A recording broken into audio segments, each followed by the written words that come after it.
Hey guys, Matt the Metalsmith here. I've got a big box and a small box full of a bunch of stuff I ordered to get started metalsmithing in my own studio or building something like that. So let's open up these and unbox them. In total, I spent about $1,800 to get all this stuff. That's Canadian dollars though. And let's have a look at what I got. So first is this file.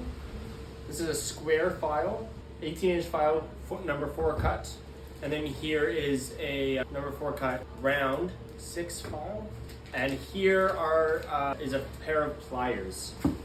These are horizontal pliers, so you're able to get a better grip on things when you use these. Excited for them. Now let's get into the big box here. Boxes and boxes. This one's heavy. Here we go. Let's open this baby up. This appears to be my little shaft drill here. Nice to get this. It's sort of a Dremel. Here is the handle, some lube to lubricate it, a sort of beginner's kit full of some different polishing brushes and sanding tools and stuff. A lot of this I already have, but it's nice to get some refills. I got some free mystery burrs with it. They've got a free mystery burr promo. I got it. So a couple of little burrs, some tiny little panther burrs. Those are cute. Those are actually gonna be really useful. So I'm happy for that little gift. Open this up. I also get a little container to hold a lot of my tools. And this is the machine itself, and it connects to here, and then the drill bit there goes on the end for the Dremel bit. But this is the main baby, and I also have a foot to control it with. So I'm very excited to get that set up somewhere. It's quite heavy and very nice. This will hopefully last me my entire life. Let's just put this baby back away. Next thing I have here are a pair of my calipers. So I got myself a pair of manual calipers. These look very nice. I'll use these to measure as well as score my metal. And it even has a little lock on it. The ones that I had at school didn't have a lock, so those are quite nice. I'm very happy with that. And I do prefer the manual calipers over the electronic ones. I just like something that I'm able to just use my brain a little bit with. Next is a bunch of small files. Very nice little files to use filing my silver. There. So these ones here are cut 4. I also got a set of cut 2 files. So these ones are a little bit bigger and then they get a little finer as I go. And then these are some tweezers I got. These are special tweezers, not just your everyday tweezers that you get at the pharmacy, that are going to be heat resistant and I can use my torch on them and it's not going to ruin them. Very fine, sharp tip. Very excited about these. Next, it's a handle to screw my files into so that I'm able to get a good grip on what I'm using. So I've got a handle for my files. I think I'd meant to order a few handles and I just ordered one, so I'm gonna have to switch my handles out when I switch up my file. Here is a solder pick. This is just a piece of wood with a metal pick out the top. This is used to pick up my solder and put it onto my metal when I'm heating it up and I'm soldering it. All right, this is exciting. This is a little torch. This is just a little butane torch that I can keep at my desk. Nice. And I will be able to fill this with gas in the bottom there, and then have a little torch to solder with. Eventually I want to get a proper torch with the oxygen tank and everything, but that is a little more expensive for down the road. Here's another round file. This one's a number 6, just a little finer than the other one that I pulled out. And this is the gas for my torch. So a bunch of butane gas for my torch. Blazer. Here I've got a ruler, nothing crazy, just a little stainless steel ruler.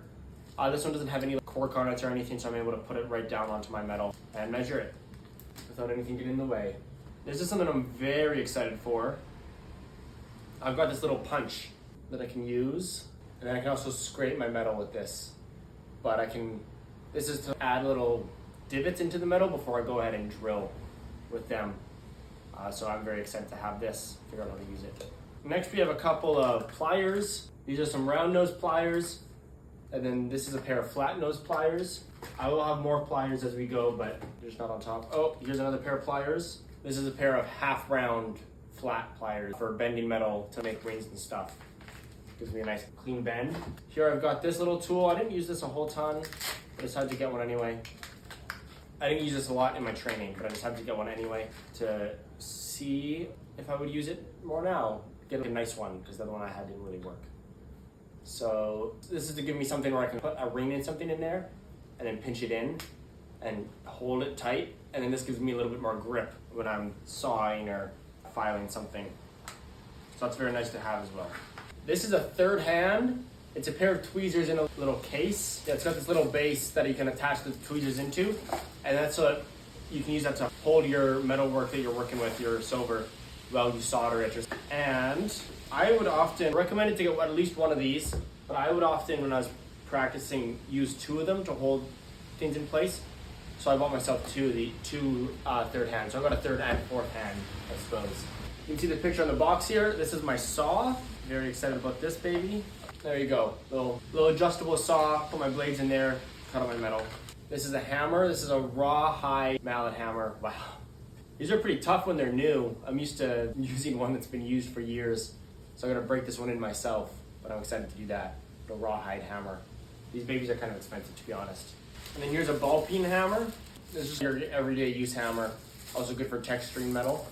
And then here is a hammer for riveting. It is a little riveting hammer. So it's got sort of a flat, almost sharp end on this side, and then a round, a little flat, but a circle end on this side to do rivets. This is a little pair of snips. They look like tweezers, but they're meant to cut the metal for little jobs, so that's useful. Oh, another hammer. This is a hammer that I'm really looking forward to. It is for chasing or setting stones. It's got this big face here, and then you use it with your chisel or your chasing tool in order to etch or bend the metal down to set stones. So I'm happy about that. This is the cardboard box. And this here is something for doing chasing or hammering on, and you need a solid surface instead of having an entire anvil. This is just like a metal, almost hockey puck shape of steel that you can sit on your desk and then hammer onto this, not ruin your desk. You know what this is? Ooh, another file. Precision file. Swiss made, by the way. Or made in Italy. Swiss cut, made in Italy. Here's another flat plier. I already had one of these, but I got two of them so you can work with both hands that way. It's important to have two of those. And then here's a pair of needle nose pliers. Those are also useful to have. And that is everything. That's my whole haul. Lots of pliers, lots of files, lots of hammers, a torch, and my big Dremel kit. That's very exciting to have. I hope you all enjoyed watching me unbox all of this and are excited to see me in the future set it all up in a studio space and be able to use it. I'm very excited. Thanks a lot for watching, guys. Peace.